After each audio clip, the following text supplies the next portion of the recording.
11월 다섯째 주일을 나가신 우리 하나님께 감사와 영광을 돌리며 이 예배에 동참하신 여러분 모두를 우리 주님의 이름으로 축복합니다. 2025년은 아직 12월 한 달이 남았지만 우리 교회의 재정회기는 11월 말로 끝을 냅니다. 재정회기를 끝내는 마지막 주일에 지난 해를 돌아보니 참 어려움도 많았지만, 그리고 어려움 때문에 곤란을 겪을 때도 있었지만, 나 시시때때로 도우시는 하나님의 은혜의 손길로 여기까지 이를 수 있었다, 한 해기를 잘 통과했다라고 고백을 할 수 있습니다. 모든 것이 하나님의 은혜였음을 고백합니다. 해기를 마감하는 주일에 일체의 비밀을 배웠다고 고백하는 사도 바울의 고백이 있는 본문 말씀으로 일체의 비결을 배우자라는 제목으로 함께 은혜와 도전받기를 원합니다. 사도 바울은 빌립보 교회의 성도들이 보내준 선물로 인해 크게 기뻐한다고 감사의 뜻을 10절 말씀에 전하고 있습니다. 빌립보서는 전체가 고난 가운데 있는 상태이지만 늘 기뻐하고 감사하라는 말씀으로 점철되고 있습니다. 1장 3절에 보면 바울은 빌립보 교회와 성도들 생각할 때마다 하나님께 감사하고 기쁨으로 간구한다고 고백을 하고 있습니다. 빌립보 교회는 사도 바울이 아시아로 가려고 하던 선교의 계획을 성령에 의해서 막힘으로 성령의 인도를 따라 마게도니아 지역으로 방향을 틀어 처음 도착한 곳입니다. 그러니까 마게도니아, 요즘 말로 하면 유럽의 첫 성이 빌립보입니다. 물론 빌립보에서 바울은 오랫동안 복음을 전하고 머물지는 못했습니다. 약 한 3개월 정도 빌립보에서 복음을 전하다가 핍박을 피해서 더 마게도니아 더 깊은 곳으로 내려가게 되지요. 근데 본문에 따르면 빌립보서 전체를 따르고 사도 바울의 고백을 따르면 얼마 동안 머물지 않았던 빌립보 교회이지만 빌립보 교회의 성도들은 바울에게 특별한 마음을 가지고 또 바울의 선교에 특별하게 헌신했던 그런 교회였음을 알 수 있습니다. 오늘 우리가 읽은 본문 15절 16절에 보면 복음의 시초에 내가 마게도냐를 떠날 때 주고받는 내 일에 참여한 교회가 너희 외에 아무도 없었느니라. 또 데살로니가에 있을 때도 너희가 한 번뿐 아니라 두 번이나 나의 쓸 것을 보내었도다 하고 해상하고 있는 장면을 볼 수 있습니다. 이랬던 빌립보 교회가 한동안은 서로 연락이 끊기고 왕래도 없었던 것이 빌립보서 전체를 통해서 나타나고 있는 환경입니다. 그런데 오늘 4장에 보면 4장 10절에 보면 바울이 빌립보 교회가 바울에게 또다시 바울이 로마 감옥에 갇힌 것을 알고 그들의 지도자 에바브라 디도를 보내고 또 바울의 감옥살이에 필요한 쓸 것들을 선물로 보내었음을 고백하고 있습니다. 바울은 빌립보 교회와 한동안 연락이 끊어졌던 것이 빌립보 교회가 바울에 대한 사랑이 끊어지거나 또 바울이 빌립보 교회에 대한 애정이 끊어진 것이 아니라 환경 탓에 서로 기회가 닿지 않았기 때문에 그랬던 것으로 이해하고 있습니다. 그래서 다시 연결되고 빌립보 교회의 지도자 에바브라 디도가 로마까지 바울의 수감 생활, 감옥 생활을 돕기 위해서 와서 헌신하고 몸에 병이 날 정도로 헌신을 하고 또 빌립보 교회도 역시 어려운 환경 가운데서도 바울의 빌립보 교회의 바울의 로마 감옥살이에 도움을 주기 위해서 물질들 헌금을 보내어 온 것에 대하여 바울이 크게 기뻐하고 감사하고 있다고 그 감사의 마음을 표현하고 있습니다. 그런데 바울이 주 안에서 크게 기뻐함은 그들이 보낸 선물 때문이 아니었음을 생각하던 것이 다시 싹이 나게 되었음을 감사한다고. 선물 자체에 있는 것이 아니라 빌립보 교회로 하여금 바울의 선교를 생각하게 하신 주님에 대하여 크게 감사하고 있다고 언급하고 있습니다. 참 바울의 놀라운 인생관을 보여주고 있습니다. 바울은 그의 모든 것에 초점을 주님께 맞추고 있습니다. 현재의 환경이나 형편이나 처지에 맞추고 있는 것이 아니라 어떤 형편에서든지 그의 시선, 그의 초점은 주님을 향하고 있었다는 것입니다. 만약 사람에게 초점을 맞춘다면 누군가가 잘해줄 때는 정말 감사하고 기뻐하다가 또 조금만 서운하게 하면 금세 마음의 상처를 받게 됩니다. 이것은 바울뿐만 아니라 우리 모두가 다 그렇습니다. 사람에게 마음을 두고 있으면, 사람에게 초점을 맞추면 잘해줄 때는 정말 기쁜데 조금만 마음이 서운해지면 그 기쁨은, 그 잘해줄 때의 모습은 온데간데 없어지게 되는 것이죠. 그러나 모든 일을 예수 그리스도에게 초점을 맞추고 보면 좋을 때나 나쁠 때나 기쁠 때나 슬플 때나 언제든지 그리스도 안에서 만족과 기쁨을 누릴 수 있습니다. 이것이 바울이 배운 일체의 비결입니다. 일체의 비결을 배웠다고 하는 고백하는 사도 바울의 믿음을 따라 일체의 비결을 배우는 우리 모두가 되기를 간절히 바랍니다. 일체의 비결, 그 비결이 무엇이냐? 오늘 본문을 통해서 좀 구체적으로 살펴보면 첫째는 자족하는 것입니다. 11절 12절 말씀을 우리가 같이 한번 읽겠습니다. 시작. 내가 궁핍함으로 말하는 것이 아니니라. 어떠한 형편에든지 나는 자족하기를 배웠노니 나는 비천에 처할 줄도 알고 풍부에 처할 줄도 알아. 모든 일 곧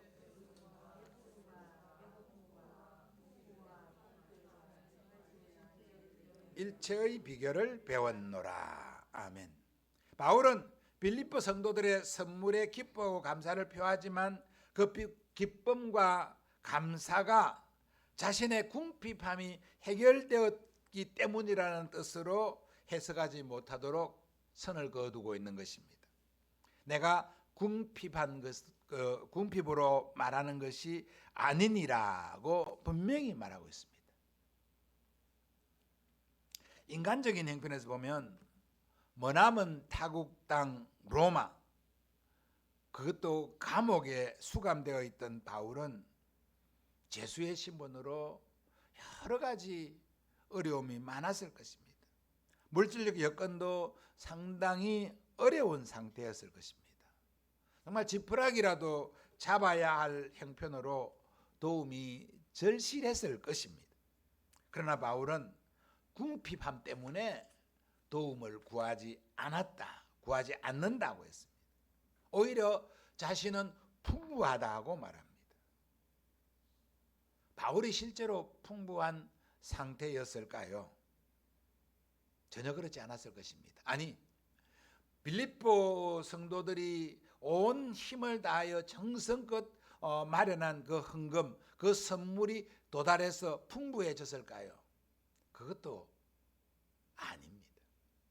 그들이 선물을 가져왔지만 그것 때문에 풍부할 수가 없는 상태가 감옥 속에 있는 바울의 상태입니다. 그런데 풍부하다고 합니다. 그 풍부는 주님께 배운 자족함 때문이라고 선언을 하고 있습니다. 어떠한 형편이든지 나는 자족하기를 배웠노니라고 했습니다. 바울이 배웠다고 말하는 배움은 사실 바울이 배움이 많은 사람입니다. 그 당시 유대인의 최고 석학인 가말리알 문화에서 그는 배웠습니다. 뿐만 아니라 그는 로마의 시민권을 가진 자로서 로마 시민의 규례, 법률, 그리고 더 나아가 로마 시민으로서 살아가야 할 방법 등도 다 배웠을 것입니다. 그러나 여기서 말하는 바울이 배웠다고 하는 것은 그것을 말하는 것이 아닙니다. 이 배움은 다메섹 도상에서 예수 그리스도를 만나고 예수 그리스도의 부활 권능과 고난에 동참함으로 예수 그리스도의 삶과 겸손, 인내와 능력을 체감하고 배웠다는 것을 말하는 것입니다. 바울이 배웠다고 말하는 이 자족은 헬라어로 아욱탈케스라는 단어인데, 이 단어는 자기 자신을 가르치는 대명사인 아우투스와 넉넉하다, 충분하다는 뜻을 가진 알케오가 합쳐져서 아우탈케스라는 합성어로 쓰여졌습니다. 스스로 충분히 만족하는 상태를 가리키는 말입니다. 과연 바울은 충분히 만족하는 상태에 있는 것입니까?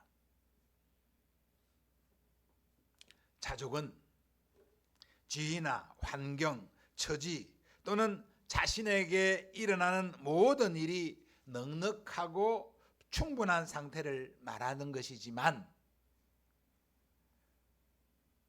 바울에게는 그것이 해당되지 않는 단어입니다. 그런데도 바울은 자족하다고 말합니다.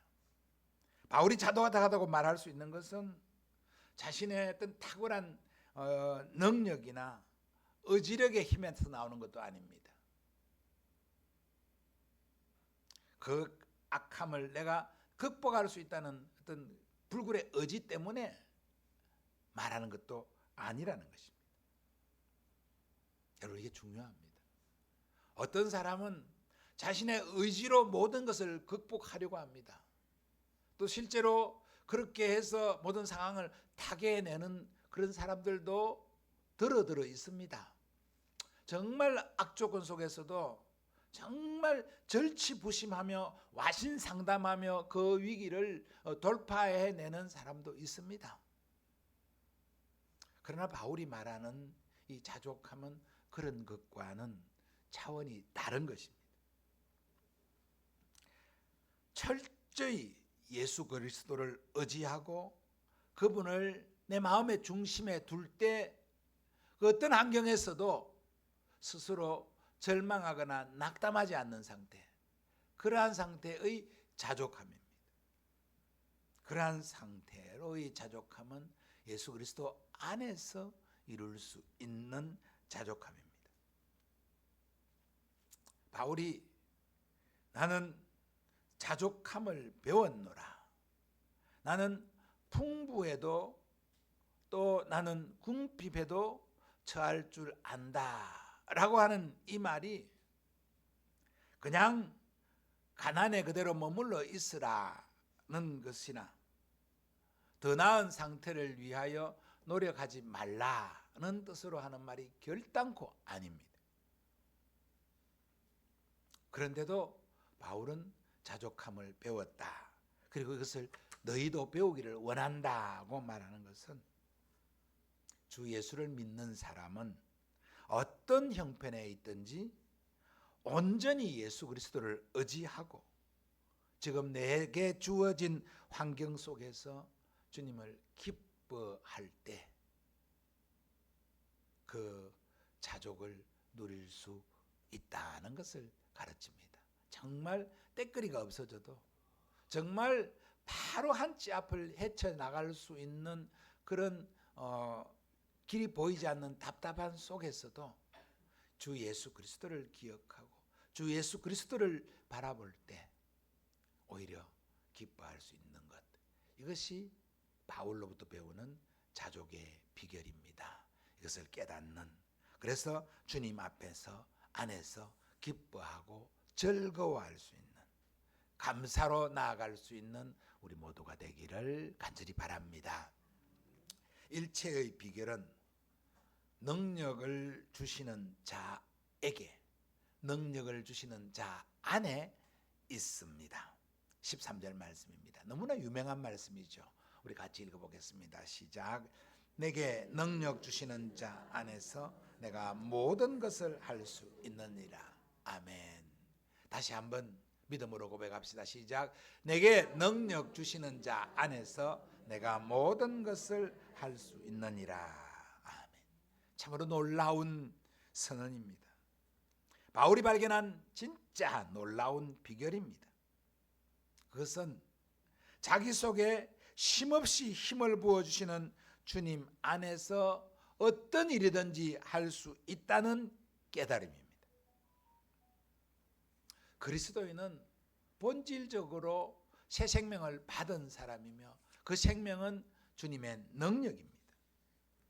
그리스도인은 단순히 세상 다른 사람들보다 또 선량하고 예의 바르고 또 도덕적인 그런 사람이 되어야 한다는 뜻의 말은 결코 아닙니다. 그리스도인은 하나님의 생명의 능력이 내 안에 들어와 그 능력과 그 생명으로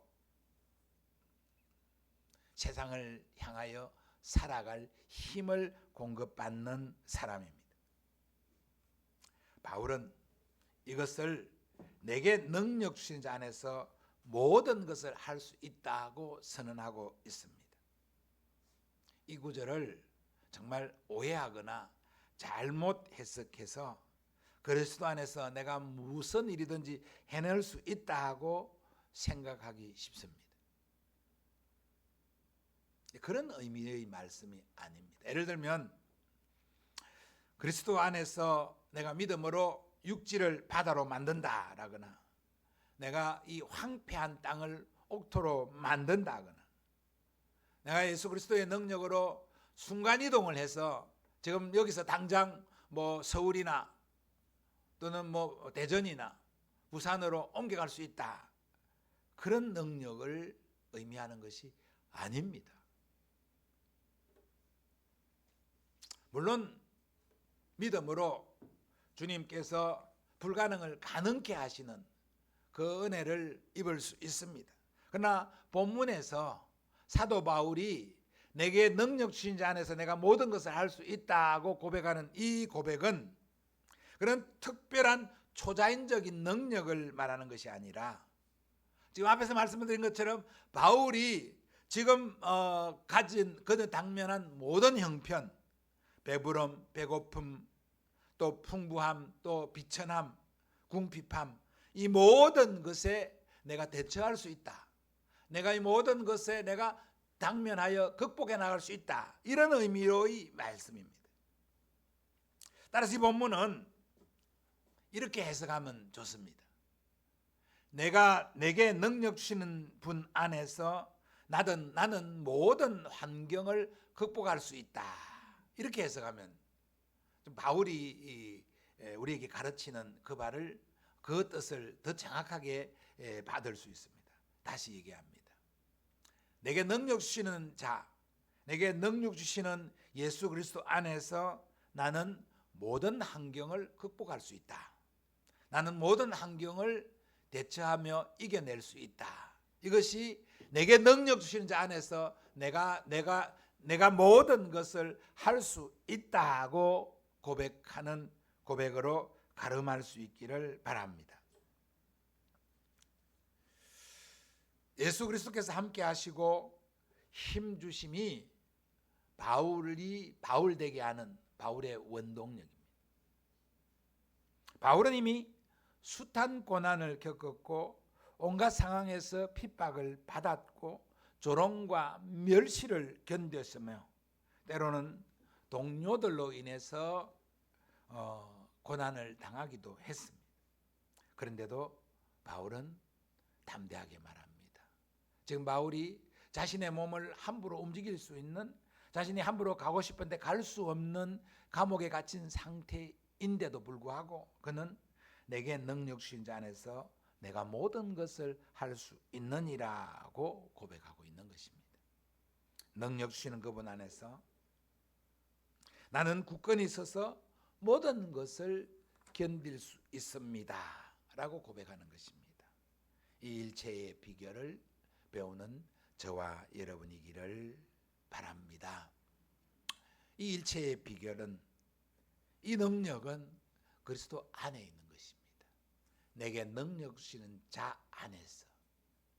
우리는 대부분 이 말씀을 받을 때 능력이라는 말에 초점을 두고 모든 것을 할 수 있다는 말에 초점을 두기 쉽습니다. 그래서 어떤 다이나믹한 능력, 다이나마이트, 그래서 폭발리는 강력한 능력을 기대합니다. 또 모든 것을 할 수 있다고 해서 어떤 초자연적인 것을 생각하기 쉽습니다. 그런데 정말 이 본문에서 주목해야 될 것은, 또 묵상해야 될 것은 그 안에서입니다. 엔 크리스토스, 주님 안에서. 그리스도 안에 있을 때 내게 능력이 임하고, 그리스도 안에 있을 때 내가 모든 것을 자족하며 견딜 수 있다. 그러기 위해서 우리는 더욱 그리스도께로 나아가야 합니다. 더욱 기도의 자리에 나아가야 합니다. 더욱 그분을 묵상해야 되고, 더욱 그분과 더 많은 시간을 보내야 됩니다. 하루 중에 주님을 묵상하고 주님을 생각하는 시간, 또 주님께 나아가는 것이 무엇입니까? 주님이 말씀하신 것, 주님에 대하여 말씀하고 있는 것, 주님에 관하여 말씀하고 있는 것, 주님이 직접 가르쳐서 말씀하고 있는 것, 성경입니다. 하나님의 말씀입니다.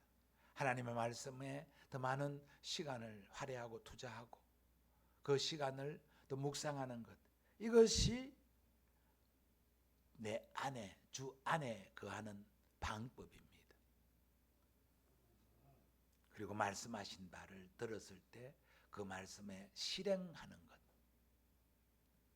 주님 안에 있기에 방해되는 것들을 멀리하는 것. 우리가 이렇게 행한다면 능력 주시는 주님 안에서 모든 형편과 환경을 극복하고 이겨내는 힘을 공급받게 될 것입니다. 그러한 은혜를 누리는 우리 모두가 되기를 바랍니다. 일체의 비결, 하나님의 채우심을 믿고 영광 돌리는 것이 일체의 비결입니다. 19절 20절 말씀을 함께 읽겠습니다. 시작. 나의 하나님이 그리스도 예수 안에서 영광 가운데 그 풍성한 대로 너희 모든 쓸 것을 채우시리라. 하나님 곧 우리 아버지께 세세 무궁하도록 영광을 돌릴지어다. 아멘. 아멘. 13절부터 18절까지의 말씀은 바울의 고난에 동참하며 연보를 보낸 빌립보 교회에 대하여, 그리고 그들의 지도자 에바브라 디도를 보낸 것에 대하여 감사하고 있는 그 바울의 고백입니다. 바울은 이러한 것들을 언급하며 빌립보 교회와 성도들을 칭찬하고 격려합니다. 그리고 빌립보 교회 성도들의 궁핍함을 아는 바울이 그 하나님의 풍성함이 그들을 채울 것이라고 격려하며 하나님께 영광을 돌리라고 말씀하고 있습니다. 주님께서 채워주시는 것은 자기 자신들이 채우는 것보다 훨씬 더 풍부할 것입니다. 그래서 바울은 빌립보 교회에 주님이 채워주실 그 풍성함을 가지라고, 그 풍성함 속에 머물러 있으라고 이렇게 말하고 있는 것입니다. 여러분, 우리가 우리의 것을 채우려고 하면 얼마 못 채웁니다. 어린아이가 아무리 큰 백화점에 가서도 어린아이의 손으로, 어린아이 것으로 채워 나오려고 하면 정말 몇 개 못 채웁니다. 많이 못 채웁니다. 그런데 그 부모가 채우면 훨씬 많이 채우죠. 훨씬 크게 채우죠. 손이 더 크고 넓기 때문에. 우리 주님이 우리에게 채워주심도 그와 같을 줄 믿습니다. 우리가 구하는 것, 눈에 보이는 것, 단순하고 간단한 것만 구하지만 우리 하나님은 그보다 더 크고 더 놀랍고 더 많은 것들을 바라보며 채워주시려고 준비하고 계시는 분이심을, 그런 아버지이심을 믿기를 주님의 이름으로 축복합니다. 바울은 19절에 나의 하나님이라고 고백을 합니다. 나의 하나님이라고 했습니다. 바울이 말하는 하나님은 추상적 철학적 개념의 하나님이 아닙니다. 바울의 하나님은 신학적 교리에 묶여 있는 하나님도 아닙니다. 실제적인 분이시며 함께 일하시는 분이시며 교제하는 분이시며 대화하는 분, 인격적인 존재인 나의 하나님입니다. 나의 하나님이라는 표현 속에 하나님에 대한 무한한 자랑과 예정이 담겨 있습니다. 나의 하나님이 그리스도 예수 안에서 영광 가운데 그 풍성한 대로 너에게 채워주실 것이라고 했습니다. 나의 하나님, 나의 하나님, 내 소유의 하나님. 하나님을 소유라고 해서 망령되다고 생각하지 마시고요. 나의 아버지, 나의 아내, 나의 아들, 나의 딸, 얼마나 친밀한 애정이 담겨 있는 그러한 표현입니까? 나의 하나님이라고 할 때 이 나의 하나님이 바로 이런 표현인 줄로 믿습니다. 아버지라고 했습니다. 우리 아버지께서라고 했습니다. 아버지라고 하는 표현은 두려워해야 될 대상이 아니라 보호해 주시는 대상이라는 표현입니다. 그 당시에 그 시대의 아버지는 자녀들을 돌보고 가정을 지키고 보호하는 자입니다. 근데 나의 아버지, 우리를 지키고 우리를 보호하시는 그런 분입니다. 바울이 빌립보 교회의 성도들에게 축복한 이 축복은 비단 빌립보 성도들에게만 해당되는 그런 축복이 아닌 줄 믿습니다. 오늘 이 말씀을 받고 있는, 이 말씀에 따라 일체의 비결을 배우기를 원하는 모든 성도들에게 주시는 축복인 줄 믿습니다. 그러므로 아직 넉넉하지 않아도, 아직 충분히 받지 않았다고 생각되어도 우리 하나님께서 채워주실 것을 믿으며 감사함으로 나아가는 우리 모두가 되기를 바랍니다. 사랑하는 성도 여러분, 바울이 빌립보 감옥에서 빌립보 교회의 성도들 감사와 헌신과 섬김으로 나아오는 그들에게 감사하며 일체의 비결을 배우라고 권면하고 있습니다. 그 일체의 비결은 자족하는 것이다. 내가 능력 있어서가 아니라 주님 안에서 겸손과 인내로 자족하는 것. 그는 그리스도 안에서 모든 환경을 견딜 수 있는 힘을 공급받는 것, 그리고 주님이 채워주실 것을 먼저 믿고 감사함으로 하나님께 영광을 돌리는 것이라고 가르쳐주고 있습니다. 이 일체의 비결을 우리들의 신앙생활과 우리들의 실제 삶에 잘 적용하고 또 조명함으로 더 큰 은혜의 자리, 더 풍성한 은혜의 자리로 나아가는 저와 우리 모두이기를 주님의 이름으로 축복합니다. 찬송 393장 함께 하겠습니다.